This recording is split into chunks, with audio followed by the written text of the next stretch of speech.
ukam Mustafa Abdurahimov. O'zi gaplarim O'shalar istamayapti. shu kuni qanday deyapmanda, sababini qo'ygan ekanmiz, Allohga bir sababini qo'yamiz yo'qkan ekan. Bu nima dedi, omad degan narsa menimcha yo'q deb o'ylayman. Shaxsiy fikrim u, subyektiv fikrim. Omad bor deganda, omadi bor ekan, mana lekin sababini qilmagan, Alloh yetkazmadi.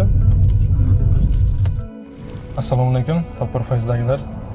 Alhamdulillah, shu jintraga erishdik. O'g'lasa notariusdan o'tkazib berdilar. Sababini qilgan Alloh xohlasa agar shu narsaga erishtiradi. To'xtab qolmangizlar. Nasib bo'lsa bu jintrani yutdi, to'xtab qoladi degan narsa Xudo bizlarda ham bo'lmaydi. Oxirigacha boramiz Xudo.